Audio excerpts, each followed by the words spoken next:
Hey everybody, Dr. G here. I'm a clinical and forensic psychologist as well as a body language expert, and today we're going to be analyzing more of the new UFO files. Before we get started with this, a couple of quick things. One, I wanted to make sure you know this is not a psychological evaluation of any kind. These are just my opinions. In addition to that, I do want to remind you to like and subscribe if you want to see more content just like this. All right, let's go. What we're going to be analyzing today is more strange documents and videos released in the UFO files by the Department of War. Now, last time we analyzed Apollo 11 and Apollo 12 documents. Today, we're going to be looking at Apollo 17. And after that, we're going to be looking at some strange objects that were caught on video. All right, let's just jump right in. What I'm going to start with today is the astronauts talking from the shuttle. So this was actually during the Apollo 17 mission. Let's watch a minute of this so we can see their behavior and their body language, and then we're going to talk a little bit about how this compares to Apollos 11 and 12. I believe that once you start looking for something, and when Ron heard about what we were doing, I'm sure he started looking himself in what we had seen, and that leads you to see things. Now, that's not seeing things that aren't there. It makes you look for things that are there.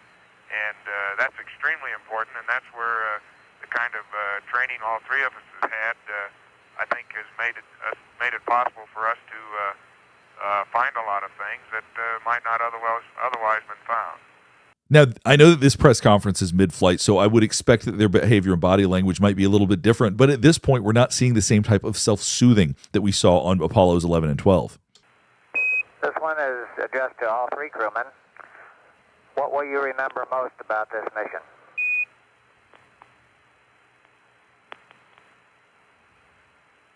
Boy, that's a loaded question, Gordy. Now, that was interesting. He asked what they would remember most about this mission. If you watch the astronaut on the left, he starts scratching his head. Now, that is a way to pacify ourselves. That is a way that when we're feeling uncomfortable, we sometimes do that, particularly when we're feeling stressed. What will you remember most about this mission?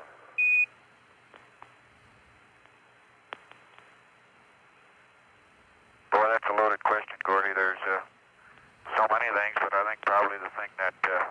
Now let's go through and read some of the transcripts of the odder things that occurred, and then we're going to come back to just another minute of this. Now we're going to be looking at some highlighted parts from this transcript. The highlighted parts were actually highlighted by the Pentagon, not me. Now I have highlighted some other documents, but I did not highlight this one. Now for context, what we're going to be reading is when they were a few hundred miles from Earth, so this was just a little bit after they had launched. So now it says, now we've got a few very bright particles or fragments of something that is drifting away as we maneuver. Roger, understand. There's a whole bunch of big ones on my window down there, just bright. It looks like the 4th of July out Ron's window. Yes, now you can see some of them in shape. They're very jagged, angular fragments that are tumbling. Roger, they look like fluid of some sort? Not to me, they look like pieces of something. Roger, they're very bright. So at this point, it sounds like they're looking out their windows, and there are very bright angular fragments. One of them seems to think it looks like liquid. The other seems to suggest that they are tumbling through space, and there are fragments. Then he goes on to state, Bob, for the most part, these fragments are not, or are tumbling at a very slow rate. I tried a couple of pictures of them, different settings. You may get an idea of what at least the patterns look like. Now, I went looking to see if I could figure out what pictures these were. Here's a picture that was taken around the time that this conversation was happening. I can't say for sure that it's the same thing, but this is the best I could find. Now, if we go on, it says, well, I don't know. There are a number of possibilities. If you had some kind of, I get the impression maybe they were curved a little bit, as if they might be off the side of the SIVB, which is the Saturn module, which is what helped them launch. That's actually the same thing that they thought back in Apollo 11 and Apollo 12. Whenever they would try to figure out what they were seeing, they'd say, well, maybe it was part of the Saturn module. And he goes on to state, that's a wild guess. And further on, it states, ice chunks possibly, or maybe there's paint coming off of it. Roger, I noticed on one trip up the elevator last week nearing one of the flags, I thought it was on the S2, but it might have been on the SIVB. Looked like they were peeling. Maybe that's what you've got. So at this point, basically, they're running through what they could possibly be seeing. Outside of their window, they're seeing tumbling fragments, and they're trying to make sense. Is this part of the spaceship? Is it paint peeling? What is going on here? So then they go on to continue to talk about how the fragments appear to be tumbling. And then he states, every once in a while, a fragment of considerably higher velocity than the others goes across my window, but that's very rare. Roger, hey, that's the field of view I saw at my window, Jack. Do you see it now? Yes. And Bob, at least there's no apparent relative motion between fragments. Now we're going to skip a significant amount of time and read some more.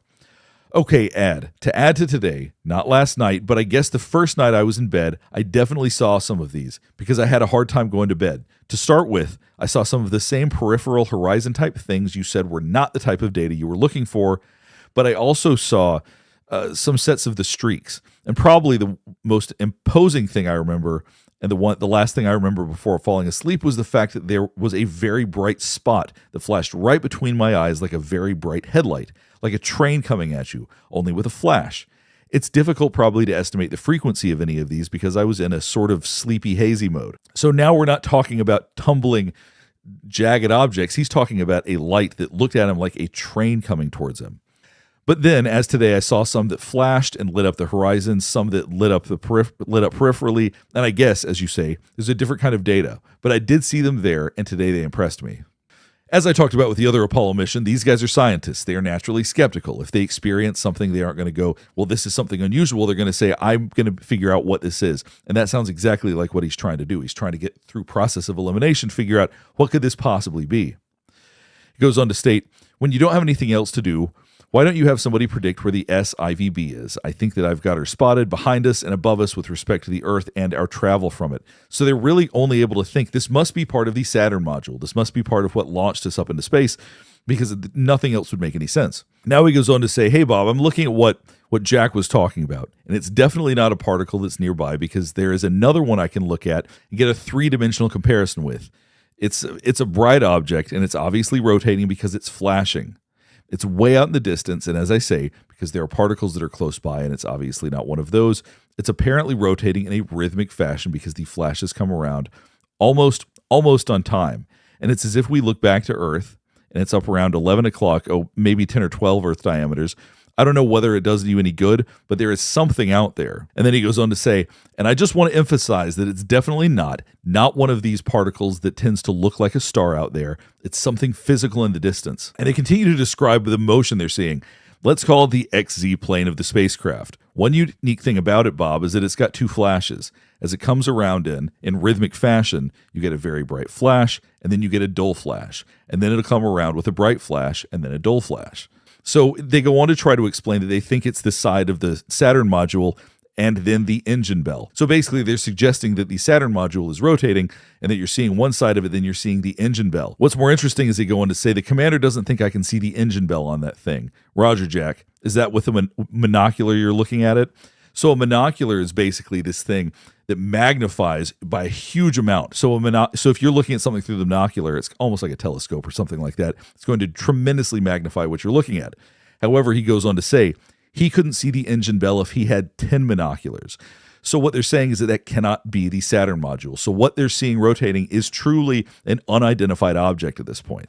And when they're out in space, back in 1973, there shouldn't be that many things out there. This should not be that difficult to figure out what this is. And since there was all the talk about the Saturn module, I went to see if I could find any pictures of it myself, and I actually did find a picture from the Apollo 17 mission. This was a picture they took of the Saturn module. It's quite different than what was described with the flashes of light, with all of the angular sort of particles that were moving around. So when they said maybe it was the Saturn module, it seems highly unlikely because this is a picture they took of it, and it sounds very different than what they were describing. Now, they go on to continue to try to problem solve for what it is. There's never a good solution provided, but I want to jump down to another part because I think this one is absolutely fascinating. Hey, I just saw a flash on the lunar surface. Oh, yes? It was just out there north of Grimaldi, just north of Grimaldi. You might see it if you got anything on your seismometers, though a small impact probably would give a fair amount of visible light. Okay, we'll check. It was a bright little flash right out there near the crater. See the crater right at the edge of Grimaldi? Then there's this other one north of it. Fairly sharp north of this is where it was, just a thin streak of light. How about putting an X on the map where you saw it? So it seems like he saw a strange flash of light from a crater on the moon, which to me is absolutely fascinating. Now here's a picture that looks very familiar to the Apollo 12 pictures. There were a lot of pictures from Apollo 12 that showed a lot of very odd artifacts in the sky. And if you look at pictures from these missions, it is pitch black. The way that it looks through the rest of this picture is how all of the pictures look. It's just pure black. So to see something like this stand out is really phenomenal. Now, this was taken during the Apollo 17 mission. So once again, over the course of multiple missions, over multiple years, we are now getting strange phenomena from the moon taken by NASA. It just fascinates me that we have these pictures. Now, before we move on, I wanted to jump back to the press conference for just a couple more minutes.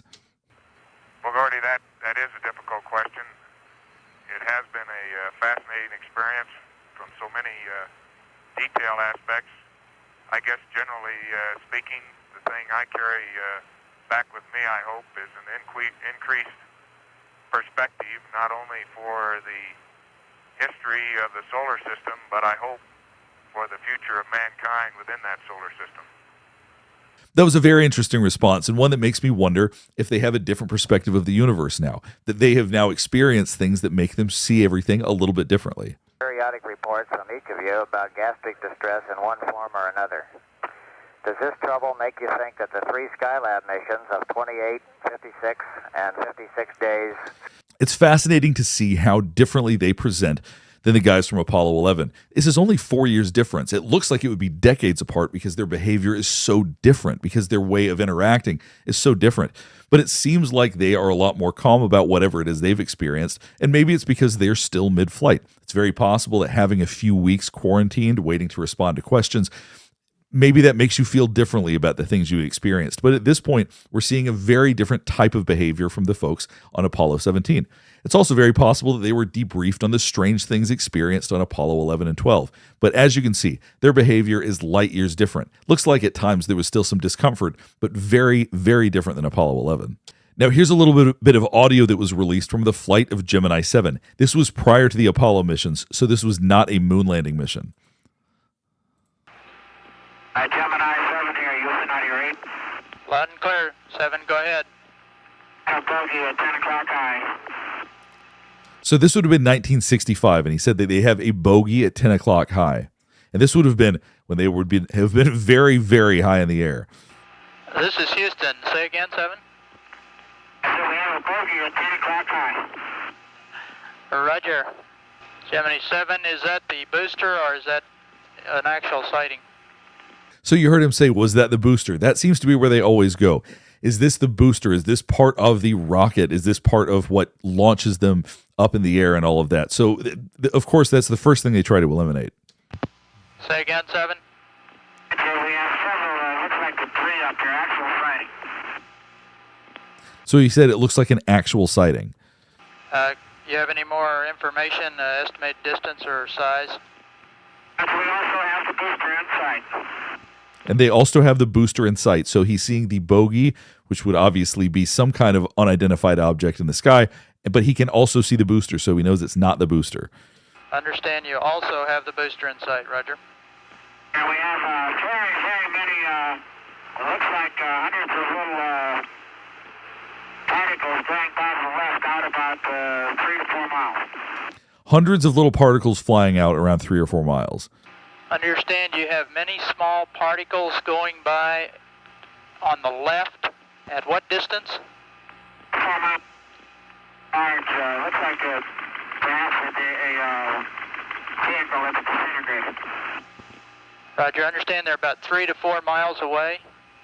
They're past now. They're going to polar orbit. Roger, and understand they were about 3 to 4 miles away. Gemini Control here again. The reference in that conversation to the third unidentified object, of course, the third object was bogey. There were several references to the bogey.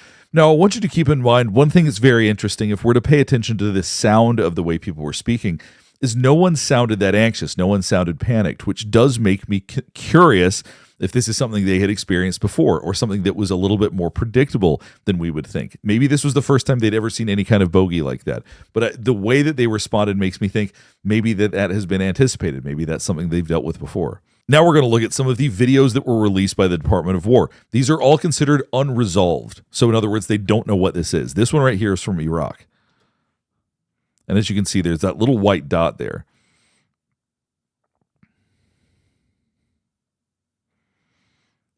What's always impressive to me is when there's something from the military that is left unresolved, because you would think with something that's moving like this, even though I know it's very hard to see, that they would have some idea what it was to where it could at least be resolved. Here is more unresolved footage from Iraq. Watch closely. You're going to see a white object fly by.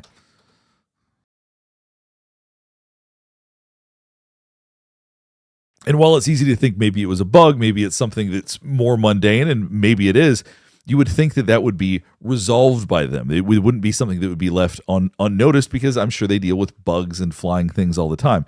So for this to be something that remains unresolved, I find fascinating. And here's one from the UAE.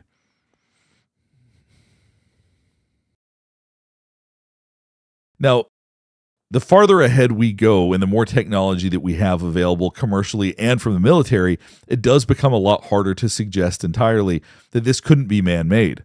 Here's more footage from the UAE. Once again, the motion of this and the way that it moves is fascinating.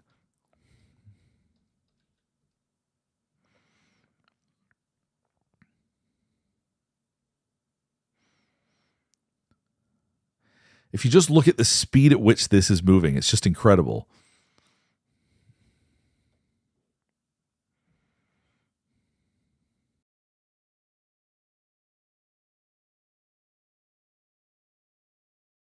And if we skip ahead a little bit, you can see that the patterns that it's moving in doesn't seem like it's some sort of animal, or doesn't seem like a bird or something like that, because I'm sure at the wrong distance, with just the right way that the sun's hitting something, you could certainly mistake an animal or something like that for a man-made object, or a non-terrestrial object, I suppose. But this is absolutely fascinating to me. Now, here's another object. This one was in Oman. You know, part of understanding the forensics of these things is understanding how people react when they see something that they don't understand. You have to think of it through the lens of military, is that when something is genuinely left unresolved for them, think about how much power, how much technology they have. If they truly cannot figure something out, how remarkably shocking that is. Here's another object in Greece. Now, with drone technology, we're going to see more things like this that could be faked, that could genuinely just be something man-made. And this may genuinely be something man-made.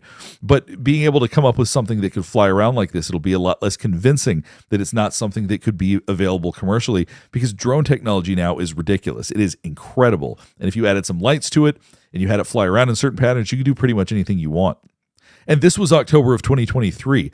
So in some ways, just because of the date of it, because of how recent it is, it becomes slightly less impressive in that sense, because something like this could potentially be something commercially available. That being said, it continues to be unresolved, and you would think that if it was something commercial, that the military could probably identify it. Now, here's another one from the Middle East. This one's from 2020. It does seem like there are a lot of these that occur in the Middle East. Now, this is one from 2013, also from the Middle East. This one is incredibly peculiar. Like, I've never seen anything that looks quite like this before. But some of it, I can't tell if it actually has corners to it or if that's a lens flare. It's really hard to distinguish between something that's bouncing off of the camera and light, or if it's actually fully shaped like this with all the points. And there's also that trail behind it. As you can see, there's that white trail behind it, which makes you think that maybe it has some kind of engine on it, which would suggest maybe this is something, in fact, man-made. You would think if it was something interstellar that maybe it wouldn't need to have all of these trails. But it is an incredibly impressive thing to see. It's extremely unusual. And I'm curious if this is something that's going to be able to be debunked. Because if this isn't something that's debunked, it's certainly probably the most peculiar of all of the videos released by the military or by the Department of War. All right, let's go and start to wrap things up here. Hopefully this is helping you better understand some of the more unusual files that have been released. To me, the Apollo missions, Apollo 11, 12, and 17, are still the most shocking, because those are issues that cannot be resolved by saying that these are man-made objects, that what they experienced would be anything from the Cold War, military, or otherwise. These are very unusual experiences that are being experienced by scientists and skeptics, so it's fascinating to read that. And the videos that we've seen, well, those are just mind-blowing. Some of those are very hard to explain, and I hope that they continue to release more videos, because I am absolutely fascinated where all this is going. If you have any other thoughts about this, or if there's anything else you want me to analyze, please let me know in the comments below. Last thing before we get finished up is I do want to remind you to like and subscribe if you want to see more content just like this. All right, thanks for watching.